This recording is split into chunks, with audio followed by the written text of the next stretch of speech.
ব্যক্তিগত জীবন নিয়ে আলোচনা হোক কোনোদিনই চান না তারা, তাই প্রেম থেকে বিয়ে সবটাই করেছিলেন গোপনে। অভিনেতা অভিষেক বসু এবং অভিনেত্রী শার্লি মোদকের সম্পর্ক নিয়ে অনেক আলোচনা হয়েছে। ফুলকি ধারাবাহিকের সেট থেকে তাদের সম্পর্কের শুরু, 1 বছরও হয়নি সংসার পেতেছেন তারা। এর মাঝেই শুরু নতুন গুঞ্জন। টলিপাড়ার অন্দরের ফিসফাস, আইনি বিয়ের 9 মাসের মধ্যেই সম্পর্কে নাকি তৃতীয় ব্যক্তির প্রবেশ ঘটেছে। তাই নাকি তাদের দাম্পত্যেও টালমাটাল অবস্থা। সত্যি কি এমন কিছু ঘটছে? জনপ্রিয় এক সংবাদ মাধ্যমকে শার্লি বলেন, এই রকম কিছু শুনলে আমরা হাসাহাসি করি, এর মধ্যেই এইসব রটে গেল, আমরা তো জানতেই পারিনি।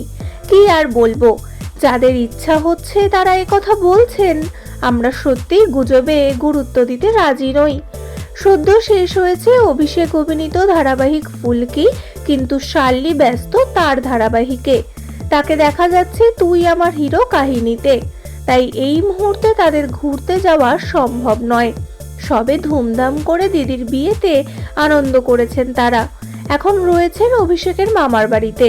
ফলে বিচ্ছেদ বা অশান্তির খবর যে শুধুই রটনা, সেটাই দাবি শার্লির। তাদের আইনি বিয়ে হয়েছিল এপ্রিলে, সামাজিক বিয়ে এখনো বাকি।